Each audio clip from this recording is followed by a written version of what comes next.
Welcome to the winners academy class.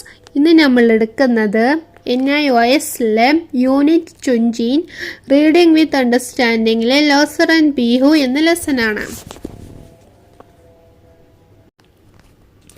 ലഡാക്കിലെ ഒരു മനോഹരമായ ഗ്രാമത്തിൽ ട്രെൻസിങ് എന്നൊരു കുട്ടി താമസിച്ചിരുന്നു. ഒരു ദിവസം ഗ്രാമത്തിൽ എല്ലാവരും വീടുകൾ വൃത്തിയാക്കുകയും വർണ്ണാഭമായ അലങ്കാരങ്ങൾ ഒരുക്കുകയും ചെയ്യുന്നത് അവൻ കണ്ടു. എന്തിനാണ് എല്ലാവരും ഇത്ര സന്തോഷിക്കുന്നത് എന്ന് ട്രെൻസിങ് അമ്മയോട് ചോദിച്ചു. ഇത് ലോസാർ ഉത്സവത്തിനുള്ള ഒരുക്കങ്ങളാണ്. ലോസാർ എന്നത് ടിബറ്റന്റെ പുതുവർഷമാണ്, അമ്മ പറഞ്ഞു. വീടുകളും ആശ്രമങ്ങളും അലങ്കരിക്കുകയും വിളക്കുകൾ തെളിയിക്കുകയും പ്രാർത്ഥനകൾ നടത്തുകയും ചെയ്തു. സന്യാസിമാർ ചാം നൃത്തം അവതരിപ്പിച്ചു. എല്ലാവരും നന്മതിന്മയെ ജയിക്കട്ടെ എന്ന് പ്രാർത്ഥിച്ചു. കുറച്ചു ദിവസങ്ങൾക്ക് ശേഷം ട്രെൻസിങ് ആസാമിലേക്ക് യാത്ര ചെയ്തു. അവിടെ അവൻ രാഹുൽ എന്ന കുട്ടിയെ കണ്ടുമുട്ടി. രാഹുലിൻ്റെ ഗ്രാമത്തിൽ എല്ലാവരും പാട്ടുപാടിയും നൃത്തം ചെയ്തും ബീഹു ആഘോഷിക്കുകയുമായിരുന്നു. ഇത് ഞങ്ങളുടെ ബീഹു ഉത്സവമാണ്, രാഹുൽ പറഞ്ഞു.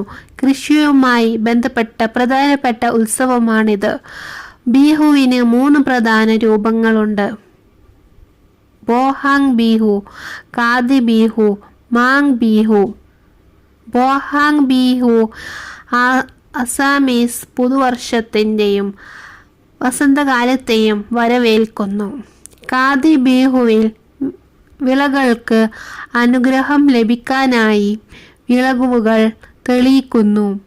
മാഘ് ബീഹു വിളവെടുപ്പ് കാലത്തിൻ്റെ സമാപനം ആഘോഷിക്കുന്നു. ട്രെൻസിങ്ങും രാഹുലും ഒരുമിച്ച് ബീഹു നൃത്തം ആസ്വദിച്ചു. ലോസറും ബീഹുവും വ്യത്യാസമായിരുന്നെങ്കിൽ രണ്ടിലും സന്തോഷവും ഐക്യവും പ്രകൃതിയോടുള്ള സ്നേഹവും ഉണ്ടെന്ന് അവർ മനസ്സിലാക്കി. അന്ന് അവർ ഒരു കാര്യം പഠിച്ചു: ആചാരങ്ങൾ വ്യത്യസ്തമായാലും ഉത്സവങ്ങൾ മനുഷ്യരെ ഒന്നിപ്പിക്കുകയും സന്തോഷവും സൗഹൃദവും വളർത്തുകയും ചെയ്യുന്നു. വ്യത്യസ്ത സംസ്കാരങ്ങളെ ബഹുമാനിക്കുകയും പരസ്പരം സ്നേഹിക്കുകയും ചെയ്യുമ്പോഴാണ് യഥാർത്ഥ ഐക്യം ഉണ്ടാകുന്നത് എന്നാണ് ഈ പാഠത്തിൻ്റെ ഗുണപാഠം. Thank U.